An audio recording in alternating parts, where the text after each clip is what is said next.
Lo studio realizzato dal professor Andrea Crisanti sui test rapidi sarà pubblicato da Nature. Lo scienziato ricorda che all'epoca il direttore generale della sanità veneta disse che lo studio non esisteva e la regione ha speso 150 milioni per dei tamponi inaffidabili. Questo è Sveglia Veneto, il primo podcast dedicato all'informazione vista da Nord-Est.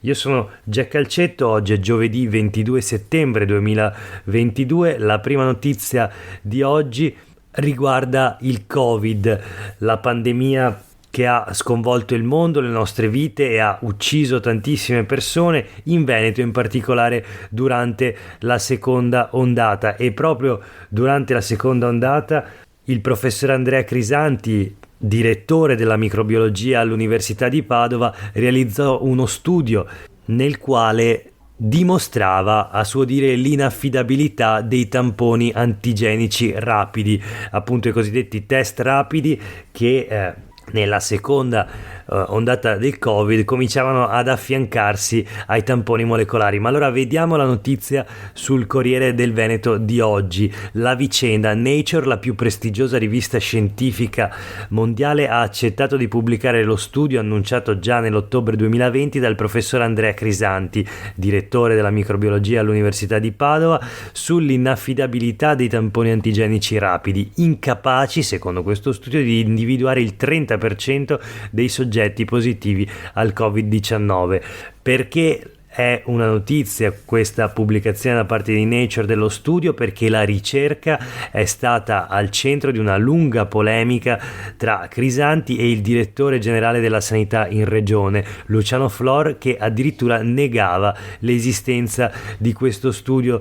Diceva che non si trattasse di una vera e propria ricerca scientifica, e invece adesso Nature, la più prestigiosa rivista scientifica al mondo, pubblicherà proprio quel famoso studio appunto realizzato dal professor Andrea Crisanti. C'era già stata, a dire il vero, una preview uscita nel marzo 2021. Nei prossimi giorni Nature pubblicherà lo studio con un commento dell'editore.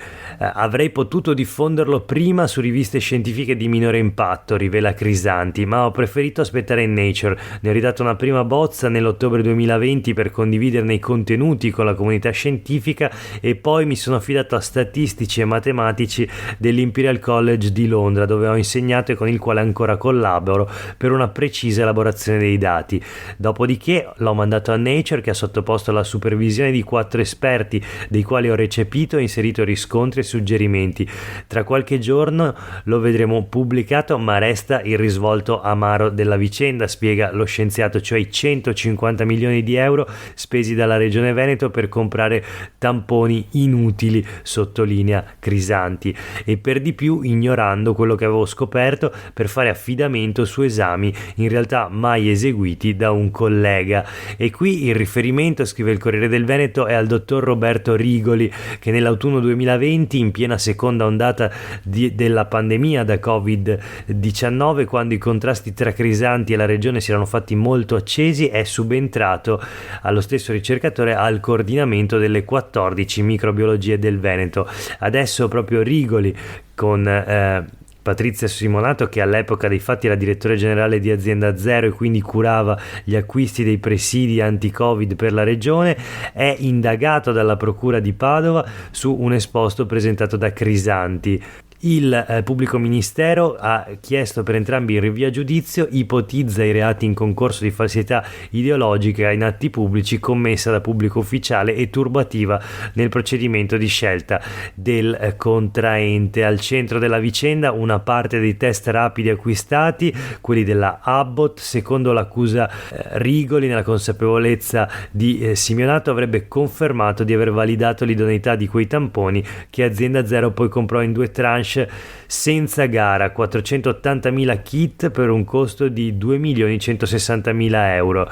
Crisanti aggiunge che invece è stata archiviata la denuncia presentata a suo carico dalla regione, la quale però ha sempre smentito di averla depositata, parlando invece di una segnalazione nella quale spiega il motivo dell'utilizzo dei test rapidi. In ogni caso una segnalazione che dalla regione sarebbe stata fatta alla procura per sostenere che i test rapidi sono stati acquistati a causa dell'impossibilità di ricorrere solo ai molecolari in grado di coprire 20.000 delle 150.174.000 richieste al giorno registrate nella fase acuta dell'emergenza. Del resto l'OMS e il Ministero della Salute hanno sempre autorizzato gli antigenici per lo screening di massa. Ancora Crisanti dice: ho avuto atteggiamenti costruttivi nei confronti della regione, che tra l'altro Crisanti è ancora nel comitato tecnico scientifico, ma è anche candidato con il Partito Democratico, ricorda il Corriere del Veneto. Le mie critiche sono sempre state esclusivamente scientifiche, sono rimasto tranquillo perché sapevo di avere ragione. Il mio studio è di grande importanza ed è stato condotto alla luce del sole con la collaborazione dei medici dell'azienda ospedaliera di Padova, che lo ha avvallato. Per averne negato l'esistenza in un paese civile, Flora avrebbe dovuto dimettersi. Non accetto la malafede. Secondo me, chiude Crisanti con un sorriso, ora sperano tutti che io vinca le elezioni, così mi tolgo di mezzo. Scrive ancora il Corriere del Veneto che gli altri protagonisti della storia preferiscono il silenzio, mentre dall'ambiente scientifico qualcosa trapela. Prima di tutto la perplessità sull'utilità di uno studio che arriva a 2 anni, anticipato da una ricerca pubblicata l'anno scorso su The Lancet, in cui si accerta proprio l'incapacità dei test antigenici di intercettare il 30% dei positivi al SARS-CoV. Quindi la stessa tesi in qualche modo sostenuta e forse dimostrata appunto da Crisanti. Poi il dubbio che quello in procinto di pubblicazione non sia esattamente lo studio di Crisanti, bensì una versione profondamente cambiata dagli esperti di Nature e dalla quale sarebbero spariti i riferimenti al Veneto e la parte dedicata all'RSA. Insomma, torneremo su questa vicenda, vedremo come proseguirà. In ogni caso la notizia c'è, e c'è anche sui quotidiani del gruppo Gedi, dove leggiamo semplicemente il titolo: tamponi rapidi inefficaci, la ricerca di Crisanti pubblicata su Nature, ma la regione ridimensiona.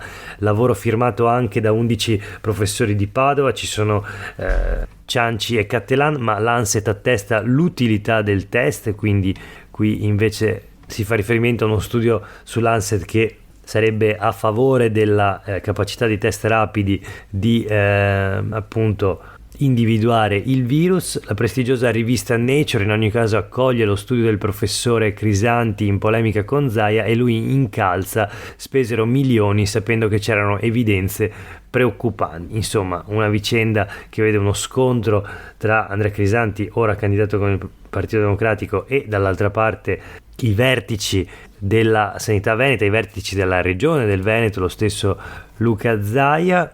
Una vicenda complessa che inizia durante la seconda ondata della pandemia Covid e ancora non si è conclusa. Ma noi adesso voltiamo pagina e parliamo delle tangenti del Mose, perché sui quotidiani locali di oggi la notizia è di quelle esplosive. Sul Gazzettino leggiamo che c'è stata una nuova confisca per Chisso, bloccati 332.000 euro. Dopo il TFR la finanza ha messo i sigilli anche al vitalizio da consigliere regionale. L'ex assessore regionale fu condannato a 2 anni e 6 mesi, deve restituire 2 milioni di euro. Chi era? Renato Chisso, ex assessore veneto alle infrastrutture, coinvolto appunto nello scandalo Mose. Arrestato nel 2014 per corruzione, l'ex esponente di Forza Italia si è sempre dichiarato innocente. In ogni caso dovrà restituire complessivamente 2 milioni di euro. Adesso sono stati sequestrati 332.000 euro maturati dal 2018 come vitalizio appunto da ex consigliere regionale. Tutto questo dopo il patteggiamento. Complessivamente lo Stato ha ricevuto 70 milioni di euro, equivalenti a più della metà del giro di mazzette legato alla grande opera. Questo naturalmente non solo da Chisso, ma da tutti i soggetti coinvolti. La notizia arriva a 8 anni dagli arresti per il maxi scandalo del Mose, e appunto la leggiamo sul Gazzettino di oggi, ma anche sui quotidiani del gruppo Gedi. Proseguiamo ancora nella rassegna stampa.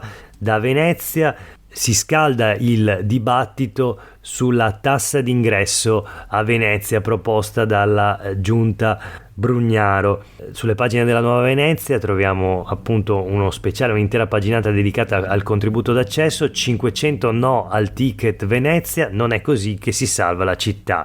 La partecipatissima assemblea in pescheria a Rialto sulla tassa controversa. I cittadini veneziani dicono di non essere stati mai coinvolti né informati, la giunta non ascolta nessuno.